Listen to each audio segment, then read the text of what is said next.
Boa tarde, bom dia ou boa noite, não sei que hora você está vendo esse vídeo, mas muitos alunos me pediram para fazer uma revisão para o Enem de Filosofia e de Sociologia, então eu vou começar esse trabalho.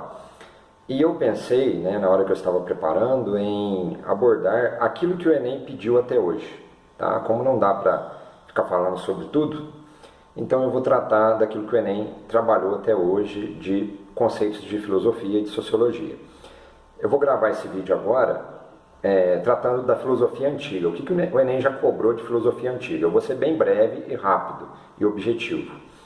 Então, a filosofia antiga se divide entre surgimento da filosofia, mito e filosofia, pré-socráticos, Sócrates e sofistas, Platão, Aristóteles e helenismo.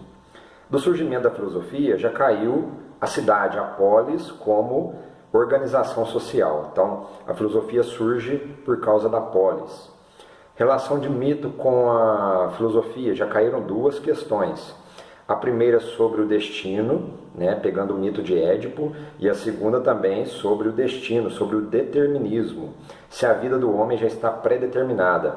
E aí o Enem fez uma comparação entre o mito de Édipo e uma frase de Santo Agostinho, dizendo que a fé é assinar uma folha em branco, na qual Deus vai escrever a nossa história, o nosso destino. Acho que era mais ou menos assim. Dos pré-socráticos. Os pré-socráticos já falou da arquê, que é o princípio originário, não usou o nome arquê, usou o princípio originário. Já se falou que os pré-socráticos têm uma preocupação cosmológica, quer dizer, explicar de maneira racional sobre o universo. Já caiu Demócrito, para Demócrito, que o princípio do universo é o átomo, e já caiu uma questão falando que é de ordem ontológica a preocupação dos pré-socráticos.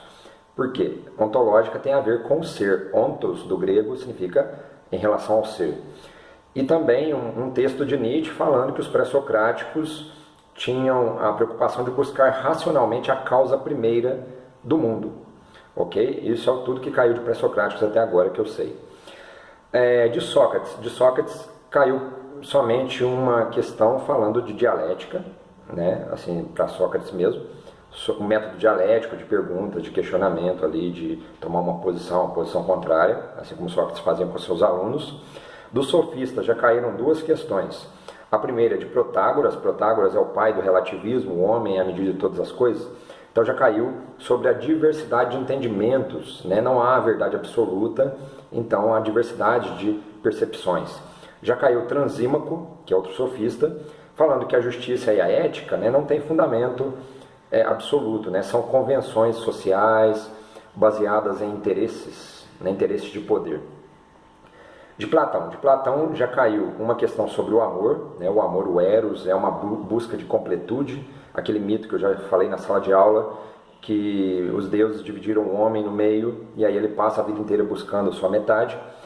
Agora, um dos queridinhos do Enem, o conhecimento em Platão. Então, tudo aquilo que você puder rever de mundo sensível, mundo inteligível, o mito da caverna, já caiu a correspondência entre o objeto que eu estou vendo aqui no mundo sensível e o ser dele, que está no mundo das ideias.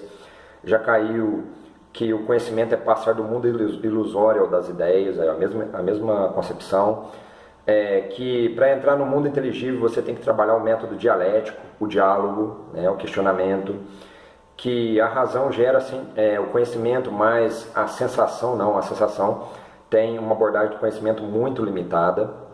Já caiu uma crítica de Maquiavel à política de Platão, falando que Platão tinha um mundo político lá no mundo das ideias, um mundo ideal. Já caiu uma relação entre Platão e Aristóteles, que a partir deles, o legado que eles deixaram foi que daí para frente não se pensa nenhuma verdade a não ser que seja justificada racionalmente. Toda verdade deve ser justificada racionalmente. Ok, deixando Platão agora, Aristóteles. Aristóteles também já caíram pelo menos 9 questões que eu anotei aqui. A política, a política é a ciência que precede todas as outras ciências, é a ciência que organiza todas as outras.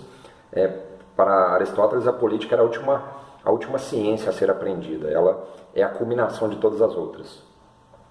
A virtude ética é agir com excelência conforme o bem comum, então você age eticamente não só pensando em você, mas também nos outros.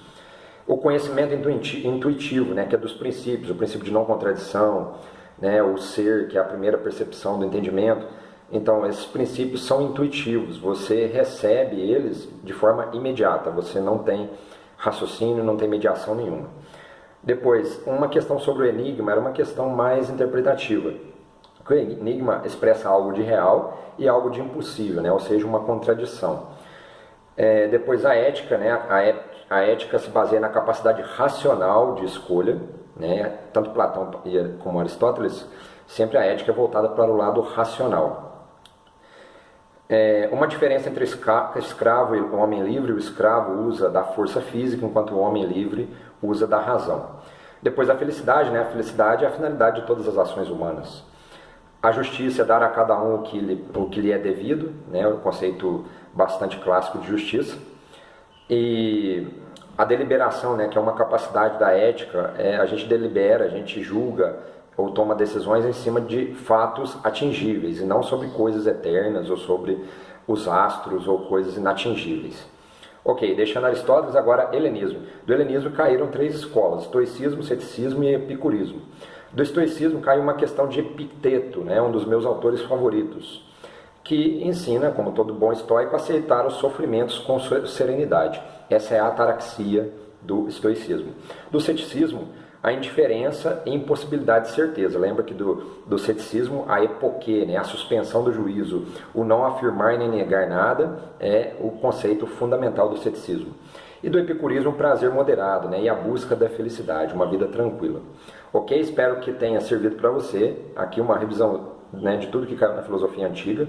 Eu vou ver se já preparo nesses dias sobre a filosofia medieval, sobre a filosofia moderna e sobre a filosofia contemporânea. Ok? Aguarde, bons estudos e aí vamos caprichar nessa reta final. Ok? Um abraço para todos os meus alunos. Até mais!